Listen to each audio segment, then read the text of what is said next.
Good morning, everyone. Welcome to 30 Minutes of Business on Business Morning on Sunrise Daily. I'm Ini John Mekwa. As usual, we start from the global space, telling you that oil prices extended their gains today, Friday, after closing at their highest in more than 2 months in the previous session, on hopes that governments across the world may increase policy to support and revive economic growth that would lift fuel demand. So we keep our eyes on the numbers, and we see 0.2% in the green for Brent, and it's gone up higher than what it started the year with. Remember, that very first trading day of in 2025 had not a new high, but a high in a couple of months. 75 is what we started with yesterday. Today we see it's $76.09 after it went up 0.2%. Also, WTI has gone up from $72 to $73.32 a barrel after it gained 0.3%, and we see that's about 19 cents, 16 and 19 cents. For both contracts are on track for their second weekly increase, with investors back from holidays, improving trade liquidity. Factory activity in Asia, Europe, and the United States ended 2024 on a soft note, as expectations for the new year soared amid growing trade risks from a second Donald Trump presidency and China's fragile economic recovery. Let's look at our Naira for this morning, and we see that for NFM, it's a negative 0.36% loss, opened at 1,535 Naira, 82 kobo, closed lower, slightly lower, 0.31% to be precise, lower at 1,541 Naira, 36 kobo. NAFEX closed at 1,548 Naira. I can see lower than that just a bit though, even though there was a gain on that at the close of trade. There was skewed foreign exchange market yesterday was skewed heavily towards the buy side. That's why we saw that, leading to a 5 Naira 50 kobo depreciation at that firm right there. Now, governors have been really busy in the last couple of days signing budgets into law to guide what's going on, what's going to happen this year in the government spending and revenue. So we start with Rivers State, where the Governor Similaye Fubara, signed the 2025 budget into law. 1.1 trillion naira, that's the value.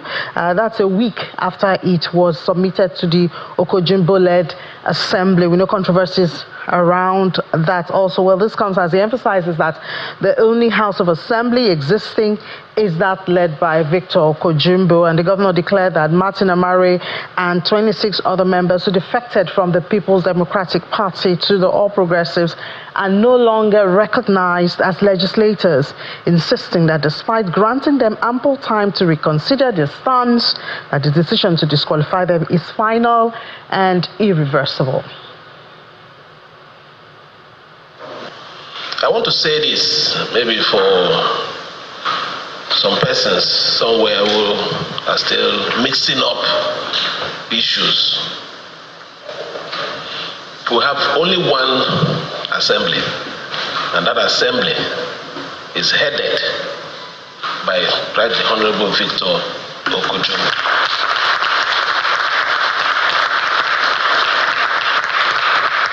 A group of friends, about 9 months ago or so, 10 months or so, embarked on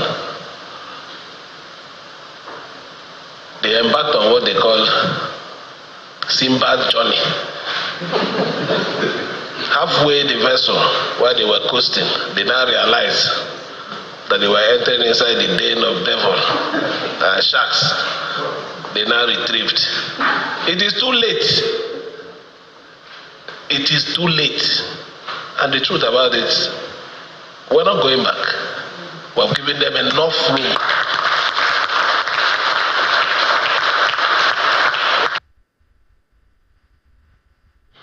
Now, in Jigawa State, Governor Umaru Namadi of the state has signed a proposed 698 billion naira budget into law after deliberations by members of the State House of Assembly. The state spending for 2025 indicates focus on infrastructure, education and healthcare. The lawmakers convened at the Government House to present the bill for signing. The governor is calling for cooperation to ensure full implementation, stressing the importance of transparency and accountability. Stressing it. I want to call all of you, to everybody, to work assiduously to ensure the execution of this budget. This budget was carefully crafted and is very, very clear. We have a clear objective and we have a clear roadmap. What we have in the budget, we were very clear on our revenue and expenditure. Similarly, Governor Abba Yusuf of Kano has signed 719 billion naira into law. That's the budget, and that's the highest in the history of the state. The Governor Yusuf assures citizens that the budget will prioritize critical sectors to drive progress and uplift living standards across the state. After the revision by the Kano State House of Assembly, we now have an aggregated financing in the sum of 719 billion 755 million 417,663 naira. Governors are busy there signing budgets into law. Implementation and impact, of course, is a subject for another day. For now, let's turn our eyes to Nigeria's telecom industry and what has been going on there. I'm sure by now you've gotten a tip of what's going on there, from the request for approval of tariff increase. Well, stakeholders in the industry are asking for market-reflective tariff, to the non-approval from NCC and talks of how this could affect service that you enjoy, your calls, your data, and all of that. Well, let's have that conversation this morning with the Chief Executive Officer of MTN Nigeria, Mr. Carl Toriola. Mr. Toriola, good morning. Happy New Year to you. Good morning and Happy New Year. Wishing you all the best in 2025. Wish you the same, but I wonder if you would say that you are optimistic at this point. But I guess let's first of all start from 2024. In the year 2024, there were, of course, we saw hikes in different sectors, from electricity top on the list, petrol, even though we had a reduction towards the end and all of that. And it seemed that like the telecoms sector was left out. And we've had some economists here in our program asking that, so even you, we've seen you in different platforms asking for the survival of telecom. So how would you capture the year 2024 for your industry? Look, 2024 was a very torrid year for the entire telecoms industry. We're the largest operator, so we were probably able to be a bit more resilient, but it's been very difficult, and very difficult triggered by two primary things. One, the currency devaluation, which happened in a very rapid scale, and two, just inflation in general. What this has done has effectively driven the cost of operation up so significantly, in some instances 2 or 3-fold. And effectively, by the end of the year, we are spending more to keep our networks in operation and running than we are generating in revenue, and that's not sustainable. So 2024, very torrid from a financial results perspective. However, having said that, we believe the federal government, the policymaker, the Honorable Minister, and of course our regulator led by Dr. Aminu Maida, have actually taken a lot of steps to address other issues that will make the industry sustainable. So tough year, lots of challenges, cost running higher than revenue, sustainable questions, but structural changes that have been executed by the regulators and the policymakers and the government of President Asiwaju Bola Tinubu to support the industry. Yeah, and the term FX losses was a constant almost all through the year. But towards the end of the year, we did see EFM from the CBN, and some people are optimistic. Would you say you see a more stable stance in the area of FX as we begin 2025? Yes, I mean, the volatility that we saw in 2024, no one expects that in 2025. Certainly stability, there might be some slight devaluation, but the slight devaluation has been a constant over all the years that we've been in operation and since democracy returned to Nigeria. So that's not the issue in itself. The question is the quantum of the devaluation and the volatility and the ability of businesses, corporates to adjust their prices to compensate for that. So 2025, from an FX perspective, yes, we are very optimistic, but it doesn't take away the fact that we're still spending more than we're generating in revenue. So the tariff uplifts are a necessity for sustainability. So when you say tariff adjustments, what can you expect? We know we've been talking about this even here on Business Morning for quite a bit. And then everybody would tell you we've seen increase in other areas, so why the telecoms? But I know you've been having conversations with the NCC. We've seen that, but even recently the NCC still came out to say they have not approved any increase. Tell us what's going on, conversations around this tariff adjustment. So we at MTN, we believe that we need a tariff adjustment of about 100%. I think the industry is pretty much aligned because we're all experiencing exactly the same headwinds. Now, the government is very sensitive to the squeezed consumer wallet, the pressures that has come from inflation and currency devaluation on consumers. So I'm not sure they'll give us the 100%. But I'm optimistic they will give us something substantial, and maybe progressively over the course of the year we can have smaller adjustments that will help us to get back to the place where we need to be. The other reality around tariffs, I think you mentioned it in your introduction. I mean, we've seen every single industry. The airline industry locally in Nigeria has increased tariffs by about 400%. We know that Band A on the public mains power has gone up by 341%. We all know the price of petrol post-devaluation, where it's gone up 4, 5, 6-fold. And the other fact of the matter is actually, if you look at all the studies, studies by Statistica, the GSMA, all the bodies who look into the statistics of the telecoms industry, Nigeria actually has probably the second or third lowest tariffs in the world on data and also on voice. So we think there's a very, very strong case for this. So you do think that with an increase in tariff, the issue of sustainability or the question of sustainability in the telecoms industry would have been answered? Yes, I mean, look, like I said, 2024, a lot of the other issues around sustainability of the industry were very successfully addressed by a policymaker, Dr. Bosun Tijani, and our regulator, Dr. Aminu Meda. And some of those are the issue of interconnect debt towards of debt as a whole towards the telecoms industry, whether it's interconnect debt, debt for USSD services, etc. Those were very successfully addressed in 2024. Critical National Infrastructure Bill, that's been a long time in the waiting, probably 8 to 9 years. That has been passed through. There are issues around spectrum allocation.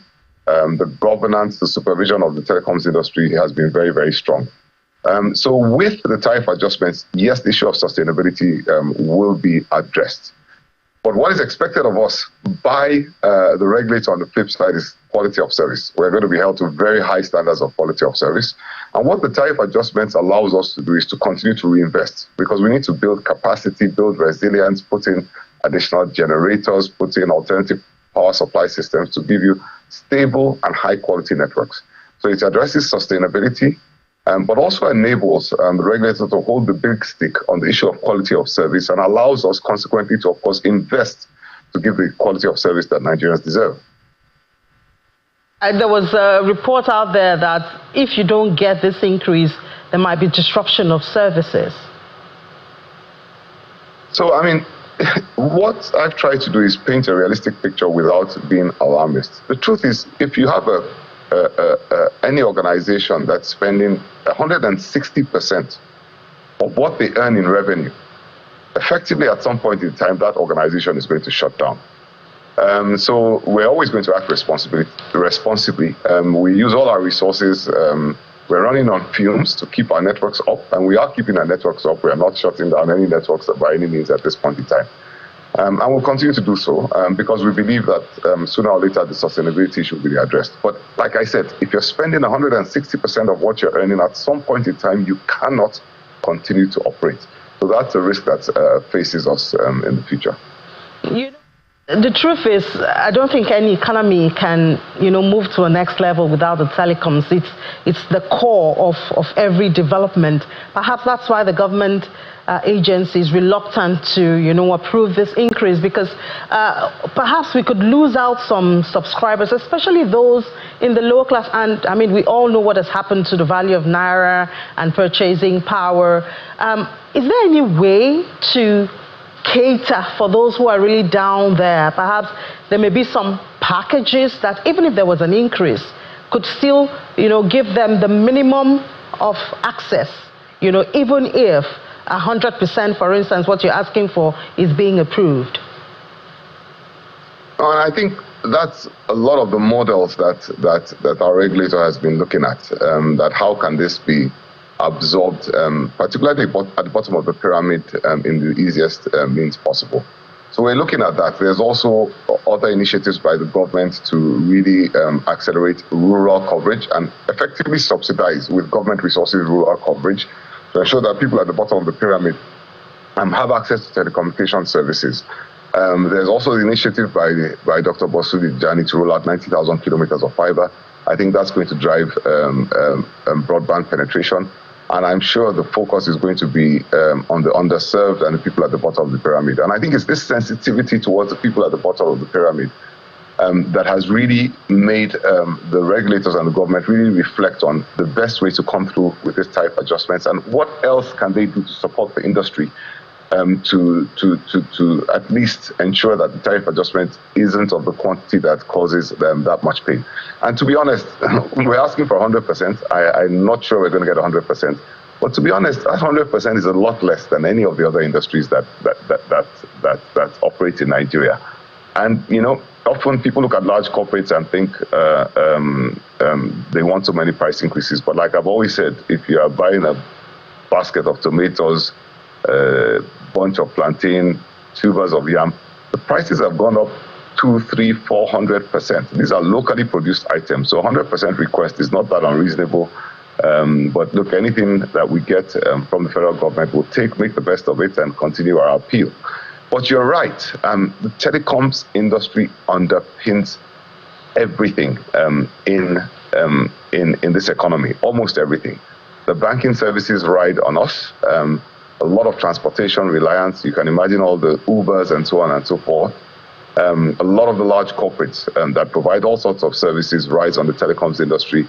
It's become so essential to life that this is an industry that must absolutely be protected at all costs and allowed to prosper.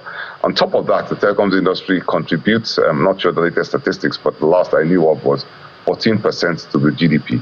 So if this is allowed to thrive and prosper, it will have multiple spin-off effects on the rest of the economy as well. So apart from this tariff increase that you're asking for, are there other ways, perhaps, that you think the industry could be helped for sustainability? Because, I mean, we all know the importance of it. If we must grow our digital economy and, even grow our economy at all.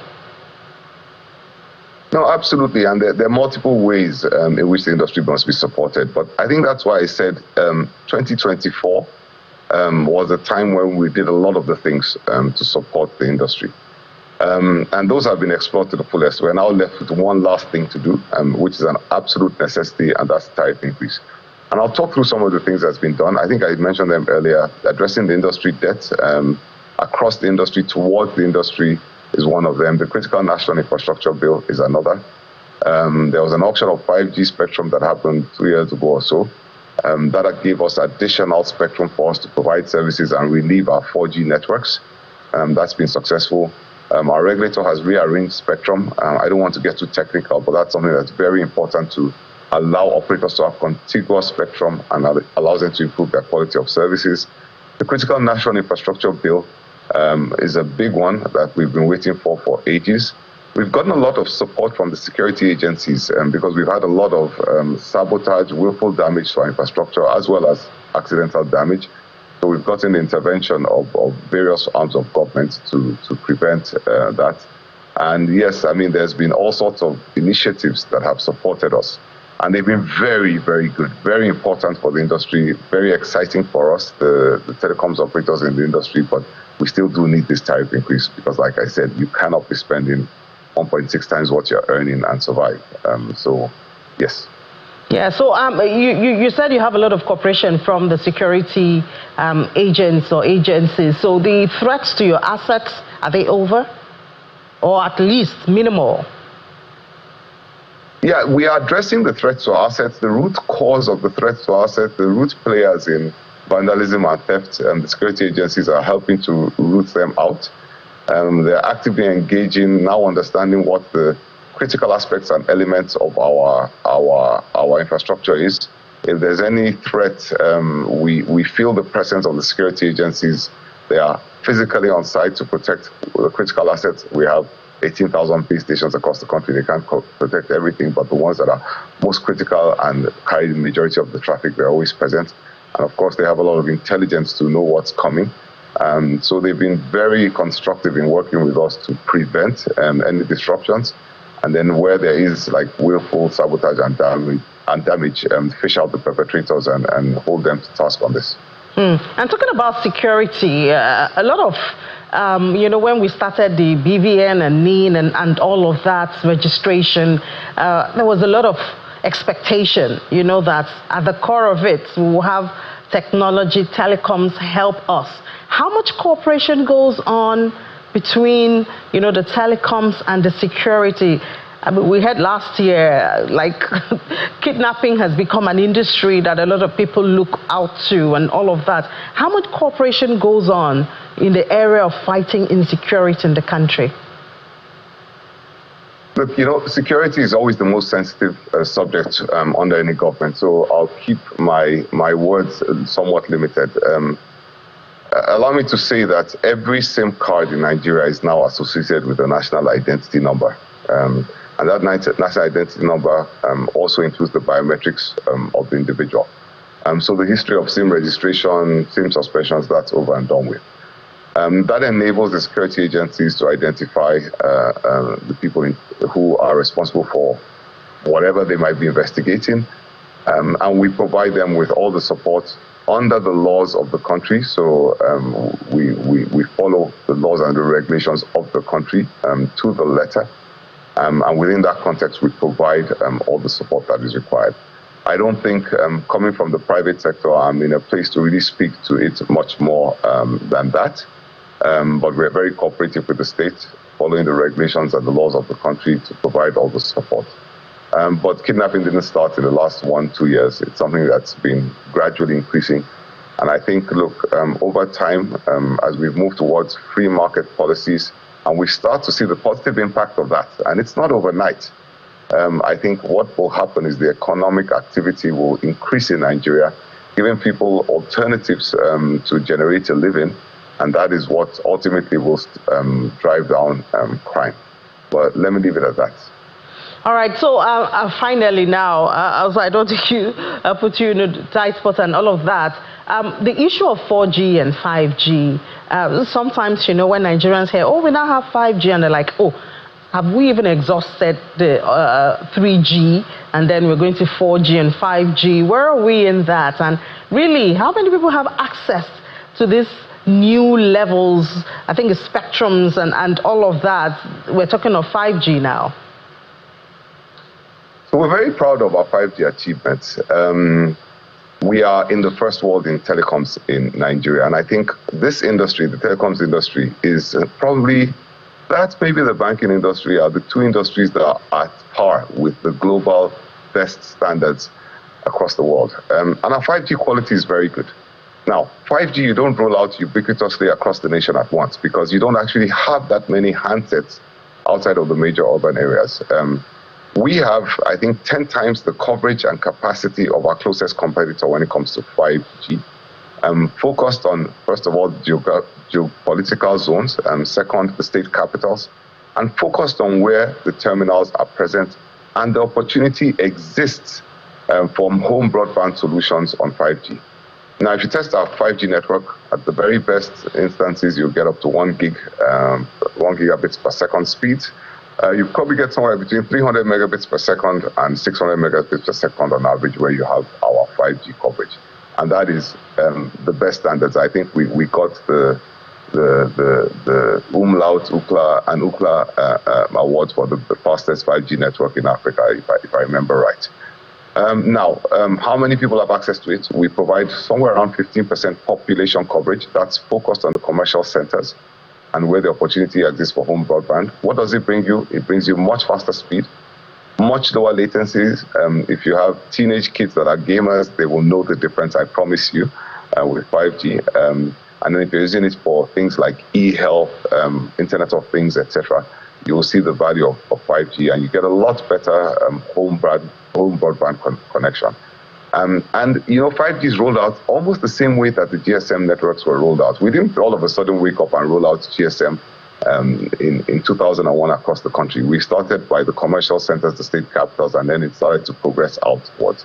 So you see a progression of our 5G coverage as the traffic increases, as the penetration of 5G handsets increases in the country. You'll see an acceleration of 5G, and it will provide a much better connection. And we are actually very pleased about the performance of our 5G network and the uptake of 5G traffic on our network. We're very optimistic. We've seen really good traction.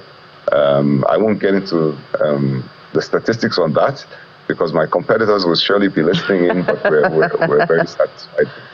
4G is not exhausted. 4G still provides very good data quality services. Not as good as 5G, but you get 20 and up to 130, 140 megabits per second on 4G. And we have now plotted in on 90% population coverage on 4G. So that's also really good internet broadband solution as well. Yeah, but all of this, Mr. Toriola, are you optimistic about 2025? Yes, I am. I think this tariff issue is going to be resolved. I can't tell you when. I can't tell you exactly how much the government will authorize. Make no mistake, this is our request and our demand. It's taken a while because the government is very sensitive to the plight and looking for every other solution to put in place. But I think it's going to be resolved in the near term. And I think we're not going to see the volatility that we saw in foreign exchange rates. We're back to stability. So I think 2025 is going to be a good year. We in MTN are also on the march to become the undisputable largest fiber to the home operator. I'm very excited about that. Our fintech services are gaining traction, very competitive market in fintech in Nigeria. But we think we have some unique offerings that's going to make us really interesting to the consumer. So yes, I think 2025 is going to be much better than 24. 24 was a reset year. A lot of things we had to fix, and we've done that, and we're going to be flying in 25. Yeah, we do hope to fly, all of us together, Mr. Toriola. Thank you so much, Mr. Carl Toriola, Chief Executive Officer of MTN Nigeria. Thank you, and thanks for having me on your program. You're welcome. So that's it there. The telecoms are also asking for their share. They need to be sustained, you know, to stay alive and keep the operations on. Just before we head back to the Sunrise Daily Studio, just to tell you that the NGX, of course, is back and is back on a winning trend. Yesterday closed up 0.25% at 103,180.73 there, and the equity is now at 62.899 trillion. Hopefully we'll get to 63 today. Hopefully, fingers crossed. But it's a positive market. We're opening with the Ghana Stock Exchange beat us last year but we will not take it in 2025. So we're going to start the year glowing until the end of it. So I'll be back at 1 p.m. for Business Incorporated. Will be here with the intraday numbers. We'll have 55 minutes to do business together, so join me then. But now let's head back to the Sunrise Daily Studio.